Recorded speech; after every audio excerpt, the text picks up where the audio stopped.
Hi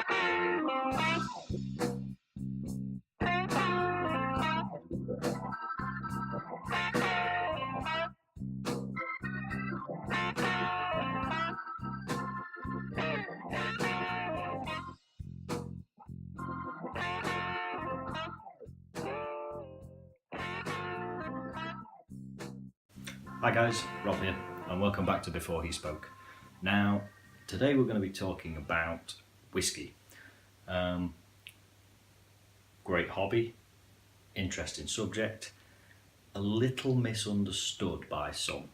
Now, there are loads of great channels out there on YouTube where you can get to know all you need to know about whiskey in terms of the distilleries, the founders, the way the whiskey is made, everything you could possibly want to know. That isn't what this video is about. We want to appeal to the person who wants to know a little bit. Maybe they've heard their friends talking about it and they want to get into the hobby a bit more. Maybe they're going on a date and they don't want to look like a complete idiot if they order the wrong thing. Maybe they're buying a gift for a loved one. So again, this video is just to give you a little brief outline of the basics, what you might need to know, what you'd like to know. Now, before we start this video, guys, here at Before He Spoke, we advocate health and social responsibility at the highest level. So, for some individuals, alcohol is an extremely addictive substance. If you think you have a problem with alcohol, or worse still, if you know you have a problem with alcohol, please turn this video off and do something else. Go and seek some help, go and talk to a friend. Okay, with that disclaimer over, we can carry on. Now, whiskey's been a hobby of mine for quite a long time. It's such a diverse subject, as I say. We wanted to just point out a few facts. But for starters, what is whiskey? Okay, most of you probably know. It's an alcoholic beverage, distilled alcoholic beverage, that is usually bottled at around about 40% alcohol. It comes from all over the world. It's distilled in Japan. It's distilled in Canada, America, England, Ireland, Wales, but very much and very originally in Scotland. Now, this video is going to concentrate mainly on single malt Scotch whiskies, but we're going to go into a little bit about the other things as well. I'm going to go into a great load of detail about how the process of whiskey being made happens, because unless that really is your thing, it's a little boring, and I could fill three-hour YouTube videos on how the different distilleries might use different grains and a different mash and a different heating process, all to make their particular whiskey. Now, if you did want to see that, please Google it. There is plenty of really good information out there. But mainly, as I was saying, talking about mainly Scotch whiskies, in Scotland, the taste of a whiskey depends very much, well, anywhere, the taste of a whiskey depends very much on the water in the area that it was made, the manufacturing method, the way they dry the malted barley, everything like this. So, turning to this, I did have this on the wall, but unfortunately it's catching the sun very badly, so hopefully you'll be able to see that. Okay, now, looking at this beautiful country here, Scotland, which I used to be very proud to call home. We have four main areas of distillery. You have the lowland areas, you have a highland area, incorporating the islands, but some people keep the islands as their own distilling area. They're not specifically, depending on who you talk to. You have an area here called Speyside, which is the biggest, not by area, but by amount of distilleries, it is the biggest area of distillation. And then you have Islay, which is this little island just here. Now, these are the main distilling areas. Let's put this down. And each one has its distinctive flavours, and that's part of the beauty of why we love this hobby so much, because it's very much a social thing. You can sit down with friends who are like-minded. You can all bring a different bottle from a different area or a different distillery. You can taste it, you can nose it, you can enjoy it, you can have good conversation with it, and it's a very pleasant experience all round. Now, as I say, this is a sort of beginner's video, so what do you need to know? Well, no doubt you'll have been in a supermarket, you'll have been in a bar, a pub, wherever, and you've seen all the different names. A lot of them you will have heard of, a lot you will know are single malts, a lot you will know are blends. Now, a single malt whiskey is a whiskey from a single distillery that has used a single malt.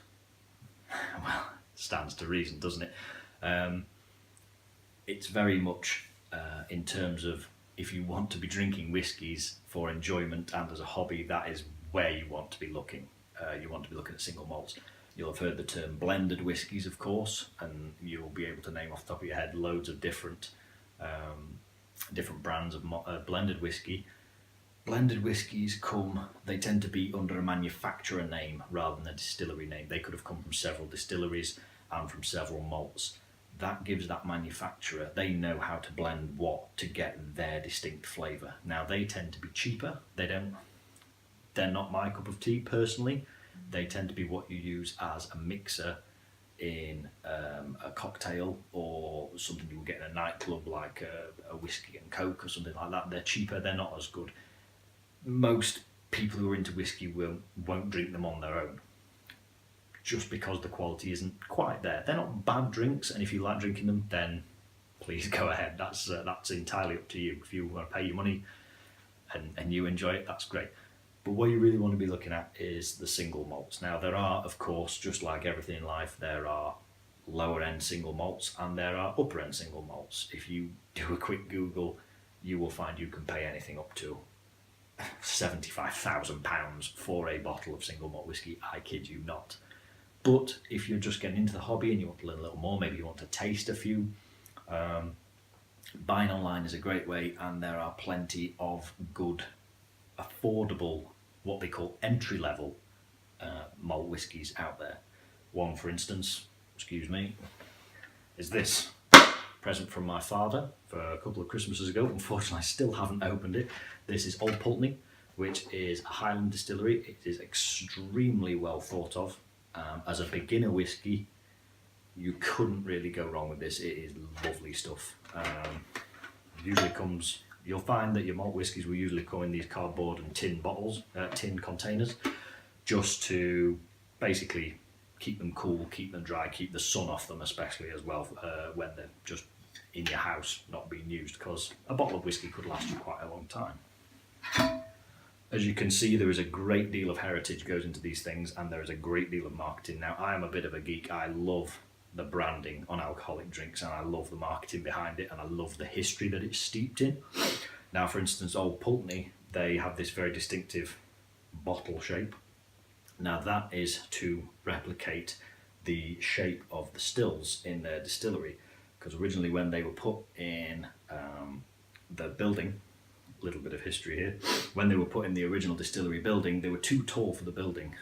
They couldn't afford to change the roof for the building, so they cut a section out of the still and welded it back on, or brazed it, whatever you do with copper, I'm not sure, and they got this shape and they have adopted it, and I think it looks great. But as I say, this Old Pulteney, this is just a typical example of what we call an entry-level single malt. It's a Highland malt, so it's very affordable.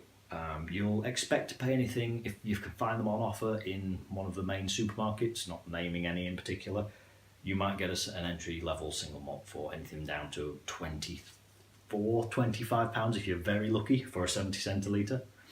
Anything up to about £40. That sounds like a lot of money, but it's actually quite good value because they do last a while, if you're sensible and you don't go mad. Okay, I'm just going to pop that down. Now, as I said, with the map, there's lots of different areas and lots of different flavours. Now, you'll find mainly that the lowlands tend to be a good starting point. They're very light, they're very floral tasting, they are easy on the palate, they're quite clean.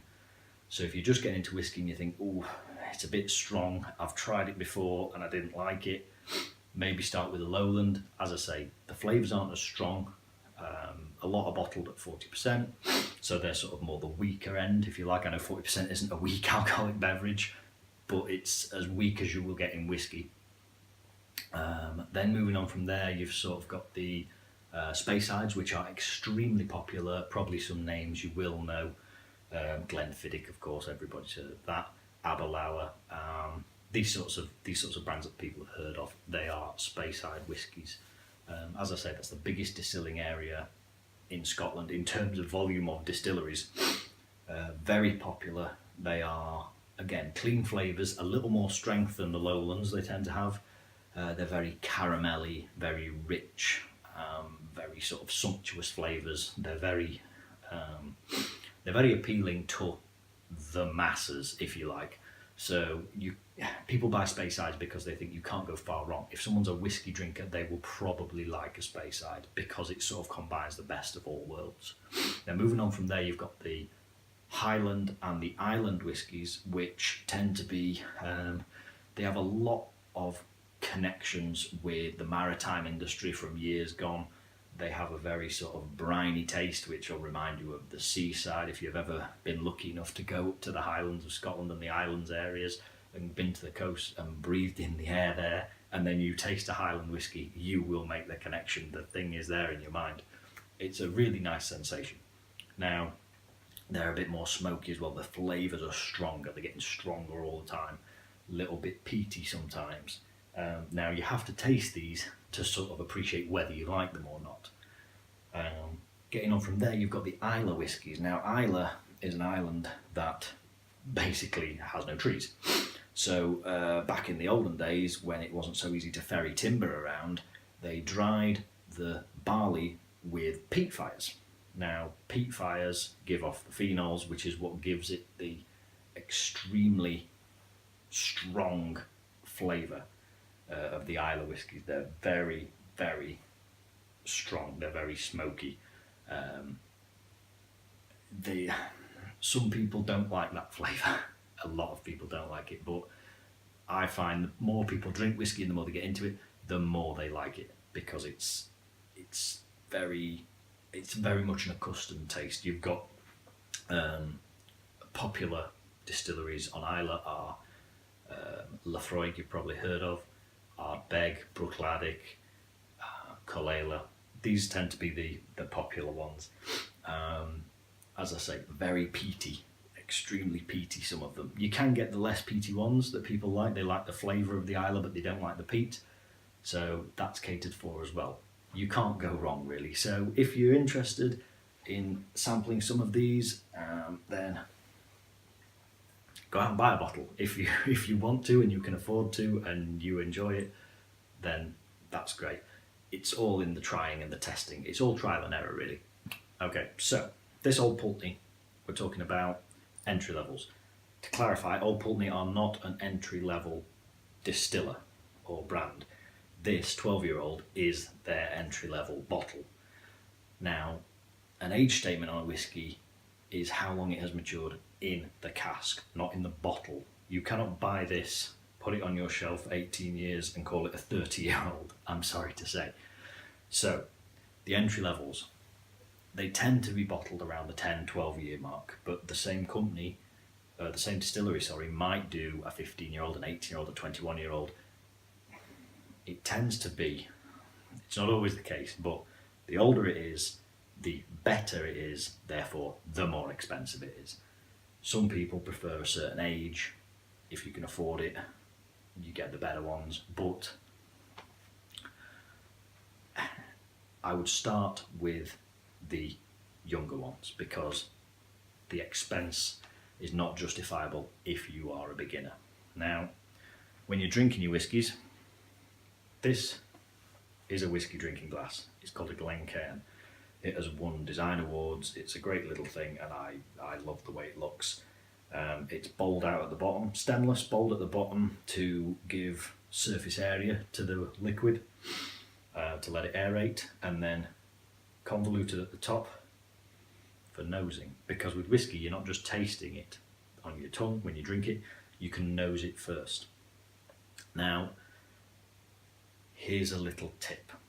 If you are in a restaurant or out on a date, do not nose your whiskey because you will look pretentious and you will look silly. Keep it for when you are with like-minded people at whiskey events or in private. That's just my opinion and a free tip. In a bar, you are unlikely to get a whiskey in a Glencairn glass. If you ask for your whiskey in a Glencairn, if the barman / barmaid is any good, they will probably tell you no, because they won't have any. And if they are not very good and they don't know what one is, they'll just look at you blankly and you'll look silly. So you will probably get it in a bar, as you've seen a million times, in a rocks glass, which is just a wide, short, wide, straight-edged glass, which is great for putting ice in. Now, that brings me on to how you drink your whiskey. You've probably heard people drink whiskey and water, whiskey on the rocks. Now, some whiskey connoisseurs will always tell you never put whiskey on ice, never single malt on ice, because when you lower it below room temperature, you imbibe the flavour. It doesn't let the complex flavours out. Whereas if you weaken it a little with a little drop of water, tepid room temperature water, then it brings out the complex flavours. But we are talking about a little bit. In a 40% bottled whiskey, you don't want to be adding more than, at the very most, half a teaspoon of water to a single measure. Otherwise you'll weaken it too much and lose the flavour. Some are bottled higher, 43%, 46%, and then you will get cask strength, which are a little more expensive. They are bottled at 50% plus, and they are very strong. Unless you really like that, it's doubtful you will like the cask strength neat. So add a little water. You can always add more, but you can't add less, obviously. So if you find the strength too harsh, or it's a bit too fiery, add a little water and leave it to breathe for a couple of minutes and try it again, and you will be surprised by how much difference it makes. At the end of the day though, you have paid your hard-earned cash to buy this thing that you wanted to buy for your enjoyment. So whether I tell you to add water or the other guy on YouTube tells you never to add ice, experiment and do as you please, basically. There are a lot of people out there that tell you, you must not do this, you must not do that. You do what you like, really. So I mentioned nosing. So when you're drinking whiskey, you pour it into your Glencairn, and as it aerates inside the glass, the flavours come out. They will change with time. So you will get a lot of flavour from nosing the whiskey, and you just literally nose into the top of the glass. Tends to be apparently with your mouth open. I don't know why. And you will get a lot of different flavours, and that's part of the enjoyment. As you're letting it breathe, you let the flavours change, and it enhances the experience for you, basically, before you taste it. Now, you will get a lot of things like, you'll hear people say things like caramel and orange and everything under the sun that you can think of, like strange flavours. None of those are put in the mix, but that's the beauty of this little drink. It brings all these things out that aren't actually there, and it's so good, so much good fun to sit down with like-minded people, enjoy the whiskey together, be sociable, and talk about the flavours. And everybody tastes something different as well, which is great. Now, so really, that's all there is to know. There's no secrets. A little bit of research, a little bit of YouTubing, and you can find out everything you need to know. Things to take away are don't conform to the whiskey snobbery. If you like something, then you go with it. You know, it's your choice, it's your money. You do as you please. If you don't like something that everybody else likes, then it doesn't matter. But what you need to remember is enjoy yourself, and enjoy yourself responsibly. I hope you've enjoyed this video. I've enjoyed making it. Now, if you want to see more content like this, please leave us a comment and a thumbs up below. And don't forget to share the video if you've enjoyed it. And that's all from me for now. Thanks very much, guys. See ya.